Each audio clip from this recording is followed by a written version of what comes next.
Hey, it's Conrad coming to you from my studio, and today I have a guest. It's the Friday Five, and my guest is the one and only Vance Rowe. Vance, hi, Conrad. Welcome to the studio. Well, thanks. Welcome to Friday Five. Okay.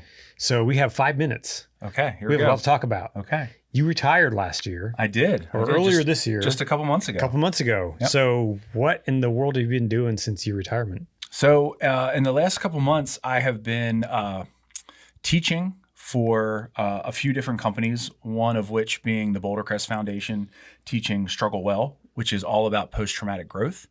And I've also been teaching for a company called O2X, which trains tactical athletes and doing workshops with different police agencies, fire agencies, veterans organizations.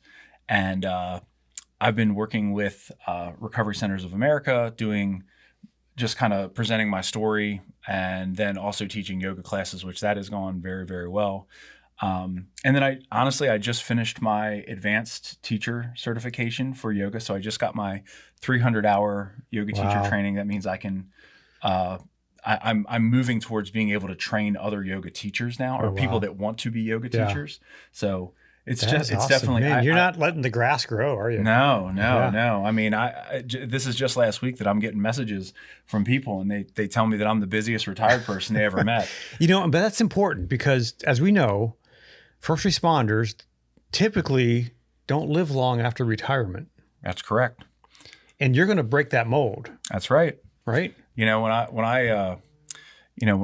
I do presentations, when I talk about self-care, when I talk about wellness, I usually use the statistics of police officers living like 5 years beyond their retirement, correctional officers living like 18 months beyond their retirement.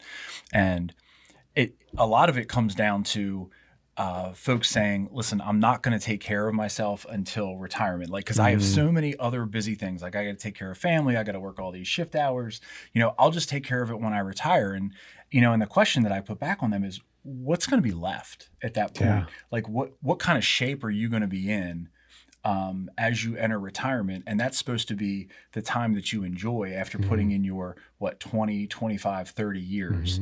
I think you owe it to yourself, you owe it to your family to be in a better position mentally and physically as you get into retirement. And look, what I challenge you to do is that every month when your jurisdiction has to write your pension check, that they're literally shaking their head and they're like, I can't believe that this guy is still alive. And we got to keep writing pension checks over and over and over again. So everybody get past like 100 years old. Going to break the system there, which wouldn't be too bad of a thing to have people live long, right? But listen, these lives are not easy. These lives of these first responders. So listen, there's got to be something on the other side. And there's got to be something that we look forward to. So in retirement, let's do the things that light us up. Let's do the things that really inspire us. And that's kind of what I found. When I leave the police world, I really did feel like I lost my purpose and passion. And I mean, wholeheartedly, I have those things back now. And that this is my purpose now, to go out and use the story, use what happened to me, and use it as maybe an inspiration or somebody's lifeline, so that they know that they can get to the other side of it.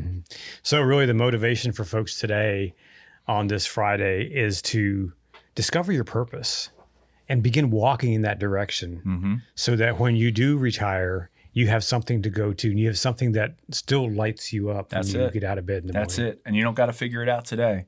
Just, one step in front of the other. And I'm going to tell you right now that, look, 2019 is, that's when I get sober. 2021, I finished my yoga teacher training, and I can't possibly fathom that I end up where I get to.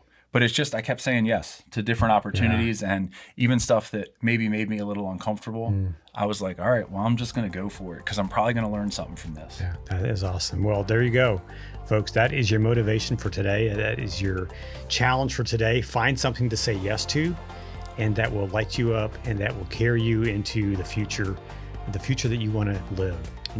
If we don't have that vision for the future, we're just going to be stuck in the present. And sometimes we get stuck in the past, and we have to look forward to where we want to go and start moving that direction. We have to take action. So, Vance, thank you for joining me here on the Definitely. Friday Five. That's right. It's That's great great. to see you. Have a great weekend, everybody. All right, you guys, take care. Get out there and take care of yourself and those around you and go out and do something great in the world. See you next week.